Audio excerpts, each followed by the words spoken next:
Hello, adventurers. Cheers to you. We are at Canadohta Lake up here in northwest Pennsylvania. Happy Jack's is the familiar ice cream place. And over here we've got something new. We've got Betty's Kitchen Corner and Hopper's Retro Arcade. And Bullet and I were wanting to get a ride in today around the lake, and we played some pinball machines. So let's go in and take a look inside and meet the guy who set all this up. I'd like to introduce to you Hopper. Yeah. So tell me a little bit about your retro arcade here, Hopper. Well, it kind of started out, I was just kind of picking up a few machines for myself, you know, to mess around with, because I've always loved pinball. And especially the EMs, I love the EMs. EM stands for electromotive, right? Electromechanical. Electromechanical. Yeah. And it just kind of kept snowballing until where I had like 10 machines sitting around in the garage and in storage. And so I figured it's time to open up an arcade and just start buying video games, repairing the video games, the pinball machines, and just making it a retro arcade where the people that love to play the retro stuff. Because, you know, the newer stuff, it costs so much to buy a new machine. Sure, yeah. And, you know, you're going to have to charge like $2. Right. All the new machines are $2. For a game. Mm-hmm. Well, all my machines are $1 quarter. $1 quarter for 5 balls, I noticed when I was playing. Now, some of my EMs are 2 games for a quarter, 3 balls. Mm-hmm. You know, it's just the way I have things set up. Sure. The lighthouses, the redemption machines, I found that the kids just absolutely love redemption machines. Yeah, and there was just a whole crowd of kids in here just a little bit ago. They just left on their bikes and everything. Yep. Claw machine is one of my biggest money makers. The claw? Yeah, the stupid claw machines. Uh-huh. I mean, they just love them. You know, the redemption. Sure. They're not real sure about pinball machines and video games. Mm-hmm. So it's really great to see the young kids come in and start playing Right. pinball. Mm-hmm. Because, you know, this is what we grew up with. So this is what we wanna play. Yeah, I personally grew up with bank-a-ball. My dad had a bank-a-ball, and after Dad passed, my brother Brian inherited it, and it was in operable condition. So I actually, for his 50th birthday, I paid to have it restored, and it's working again. So, but I wanted to ask you what you told me just a little bit ago, that you have your own YouTube channel. Yes. And you actually have more subscribers than I do. Yeah, retro gaming with Hopper. Retro gaming with Hopper. Yeah, you'll see me working on all these machines, putting these machines together. And I'll add a link at the end of this video to his channel. I do a lot of electronics too, you know, stereo receivers, turntables, and stuff like that.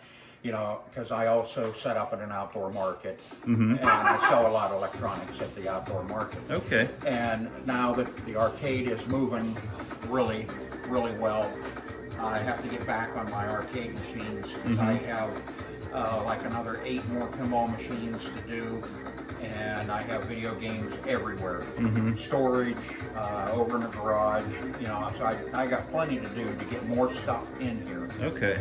And my goal is to have it completely filled with, and doing the upstairs. Upstairs, I'm probably going to put in dart machines and stuff like that. Oh, there's an upstairs here too. Yeah. Okay. Well, we've got a pretty nice selection. Some of them are dark right now, but some of these machines I have never played before. And this cinema really intrigues me. You said you're still working on this one because it was a barn find? Yeah. Mm-hmm. Yeah, this one, the cabinet, I re-stenciled. I cut my own stencils out and re-stenciled the whole cabinet. Play field's been redone, and it's just that it was in such bad shape that it, you know, it takes a while to get everything all worked out of it so it'll work and be reliable. I had it working. We were playing it, having a lot of fun with it, and then it starts acting up because just little things kind of rear their head every now and then. And then we've got some video games over here, which I'm not that into video games, but I'm real into pinball. And yeah, the Sinbad right here and Dragon are Gottlieb System 1s. And if anybody's familiar with System 1 boards, they have a spider chip on them, and you cannot find spider chips for them. And right now it's really hard to find any aftermarket boards for them because parts shortage. Sure. Everything's backward. Yeah. What out of all the ones here in your arcade today, what is your oldest machine? Do you know? Oldest machine, well, in the arcade right now is probably, I think it's Space Time. Okay. Is this like 1960 something? No, 70s. 70, okay. Yeah, I have a Vagabond, which is in storage. It's running and all that. It's a Adaball. Okay. That'll be the 60s is Adaball. All right. Okay. That's when they were claiming that pinball was gambling. Yeah. Well, in our bank of ball, we actually have a license sticker, City of Pittsburgh, and I think it says a gambling machine, if I'm not mistaken. I could be wrong, but I'll have to look at that. It probably does. Yeah. It probably does, because a lot of that stuff, like I said, back, when everybody thought pinball was gambling. Yeah. You either had to buy a license for it, or you had an Adaball. Sure. Winning a game was gambling to them, but adding a ball to your play was not. So, go figure. Right. Well, okay, Hopper.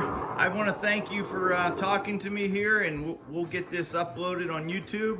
And of course, I look forward to coming back and playing some more games. So I thank you very much. Yep. Thank you. All right. And we'll walk around a little bit more. Just take a good long look at each machine. This Sinbad is. I've actually played this in the Helicon tournament this past year. That's a tough game. I like this game though. It was real enjoyable. And then, like I said, we have Cinema here. You can see this is like classic Hollywood, Laurel and Hardy, Cowboys, Dracula, maybe Cleopatra, and some other.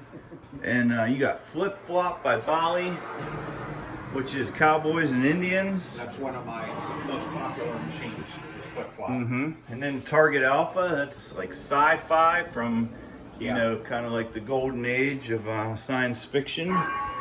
And then here we have like 1970s, the truck craze, the tractor trailers, Knight Rider, Space Time, Monte Carlo, Soccer, Dragon. This is Soccer is interesting because I played that brand new when it first came out. Yeah. Well, I'm actually going to play that one before I head out today. And Gorgar. I like that. I've played that twice now. Actually, Gorgar is my very first solid state I ever played. It's a solid state? Yep. What year did this come out? That's 80 or 81. Okay. So, in Star Trek, I just played this. Hockey. That's the first talkie. Oh, that's a pretty interesting piece of trivia. And then Lightning by Stern, and then Pool Sharks. So, all right. Well, I'm going to head outside to close off this video. And we got the claw. We've got the gumball machine. And then I'm going to point out that this is attached to Betty's kitchen corner too. So I'll show you that real quick. If you're in the area and you need supplies, there's Betty there. No, you're not Betty? No, that's my wife. I'm the crew. Oh, okay. You're the crew. I do odd jobs and whatever. Okay. Cleaning So and such. we've got some interesting candy bars here, Carlos, and we've got some skill games and kitchen utensils for sale. So thanks again, Hopper. Yep, thank you. All right, we'll see you next time. Alrighty. All right, adventurers, that's it for today. Hope you enjoyed this video. And yeah, so we're gonna head out and, well, actually I'm gonna play a couple more games and then I'm gonna head out, ride around the lake, and then go back to the farm and finish up doing some work at the farm. So from Hopper's Retro Arcade, I'm gonna wish you peace, salam, shalom, mir, shanti. And until we see each other again in Hindi, I say, Fir Malenge.